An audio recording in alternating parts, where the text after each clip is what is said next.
খাবার জিনিসে বাঙালি অবাঙালি বলে কোনো কথা নেই। ঠেকুয়া এমন একটা জিনিস যেটা কিন্তু অনেক বাঙালিই খুব ভালোবাসে। আজ আমি ঠেকুয়ার পারফেক্ট পদ্ধতি সহ সঠিক মেজারমেন্ট সহ রেসিপি দেখাবো। ঠেকুয়া বানানোর জন্য একটা বাটির মধ্যে প্রথমে 2 বাটি আটা নিয়ে নিলাম। এই বাটি মেপেই কিন্তু সব কিছু দেব। এই মেজারমেন্টটা ঠিক রেখে যদি ঠেকুয়াগুলো বানান, ঠেকুয়াগুলো হবে একদম পারফেক্ট আর অনেক দিনও থাকবে। 1 বাটি ময়দা দিয়ে দিলাম আর 1.5 বাটি সুজি দিয়ে দিলাম। ময়দা যতটা দিবেন তার চেয়ে বেশি সুজি দেবেন, তাহলেই এটা ক্রিস্পি হবে। স্বাদ অনুসারে একটু নুন দিয়ে দিলাম। মিষ্টি জিনিসে একটু নুন দেবেন, মিষ্টির স্বাদটাকে বাড়িয়ে দেবে।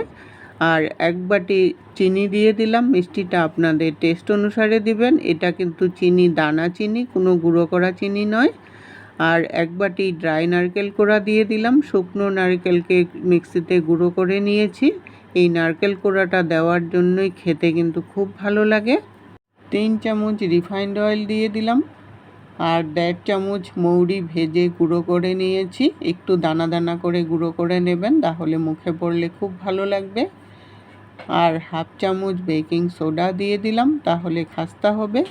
এখন সব কিছু উপকরণ ভালো করে মেখে নিতে হবে। মেখে নিয়ে যখন দেখবেন একটা চাক্কা হয়ে গেছে, তখনই বুঝবেন যে মাখাটা কমপ্লিট হয়ে গেছে।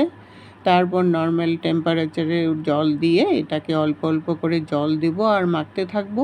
মেখে কিন্তু একটা শক্ত ডোয়ের মতো বানাতে হবে। 10 মিনিটের জন্য রেস্টে রেখে দিলাম। 10 মিনিট পরে ডোটাকে আরেকটু মেখে নিলাম। মেখে নিয়ে তারপর ছোট ছোট করে লেচি কেটে হাতে একটু চাপা দিয়ে চ্যাপ্টা করে একটা চামচের সাহায্যে ডিজাইন করে দিলেই ঠেকুয়ার ডিজাইন সুন্দর করে হয়ে যাবে। আপনারা ইচ্ছা করলে চামচ দিয়ে, না পারলে নারকেলের সাঁচে যেগুলো সন্দেশ বানাই সেই সাঁচের মধ্যেও কিন্তু ঠেকুয়াগুলো বানাতে পারেন, তাহলেও খুব সহজেই হয়ে যাবে। এইভাবে করে সবগুলো ঠেকুয়া বানিয়ে নিয়ে তারপর কড়াইতে বেশ কিছুটা রিফাইন্ড অয়েল দিয়ে একদম সিমে করে এগুলোকে ভাজতে হবে। একটু টাইম নিয়ে ধৈর্য ধরে এগুলো ভাজলে কিন্তু একদম ক্রিস্পি হবে।